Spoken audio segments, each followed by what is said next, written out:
Si je vous évoque le nom d'Oscar Rotti, cela vous rappelle quelque chose? Probablement pas. Et pourtant, tous ceux qui ont vécu en France avant l'euro ont tenu dans leurs mains sa plus célèbre gravure. Oscar Rotti est le créateur de la semeuse, qui est un des symboles de la France. Dans cette vidéo du monde de la collection, je vais vous parler de lui et de ses œuvres. Vous allez voir qu'elles sont plus connues que ce que vous n'imaginiez. Envie d'en savoir plus? Allez hop, c'est parti!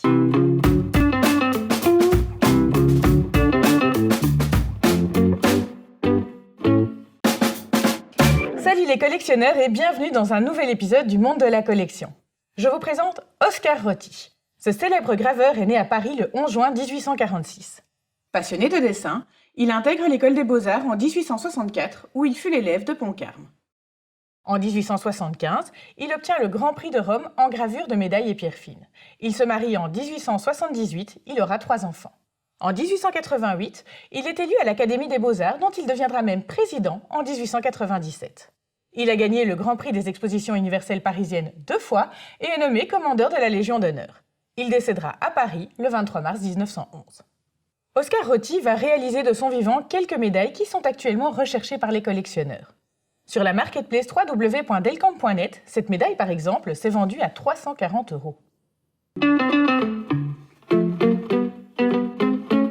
Mais ce qui va vraiment rendre Oscar Rotti célèbre, c'est sa semeuse.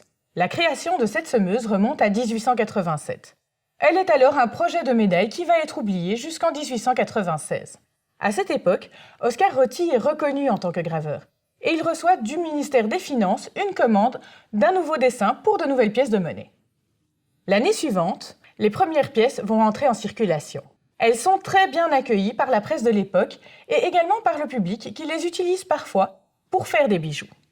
De 1897 à 1920, les semeuses en argent circulent en France. Ce sont encore aujourd'hui des pièces très recherchées.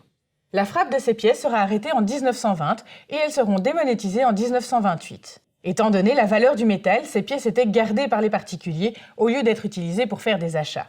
Pendant 30 ans, on ne les utilisera donc plus.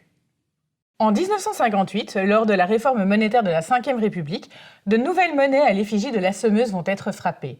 Elles resteront en circulation jusqu'au passage à l'euro en 2002. Mais la semeuse est aussi représentée sur de nombreux timbres de France. La semeuse est une star chez les philatélistes. Dès 1903, des timbres à son effigie commencent à être émis. Ils sont gravés par Eugène Mouchon, sur base de la création d'Oscar Rotti. La semeuse va vivre une longue vie en tant qu'effigie de la philatélie. Elle sera lignée, puis camée, parfois surchargée ou perforée. En tout cas, elle fera partie de la vie quotidienne des Français pendant la première moitié du XXe siècle. Les collectionneurs de carnets connaissent aussi fort bien la semeuse, grâce au carnet Louvre et Croix-Rouge qui attisent la convoitise de ces derniers.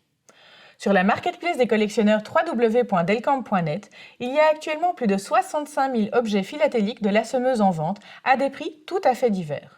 Allez les découvrir, que vous soyez collectionneur de carnets ou tout simplement de timbres classiques de France, vous trouverez votre bonheur. Voilà, on espère qu'Oscar Rotti n'a plus de secret pour vous. N'hésitez pas à vous abonner à la chaîne Delcamp pour recevoir nos prochaines vidéos et à découvrir les précédentes. Et bien sûr, si cette vidéo vous a plu, mettez-nous un pouce bleu. À bientôt les collectionneurs.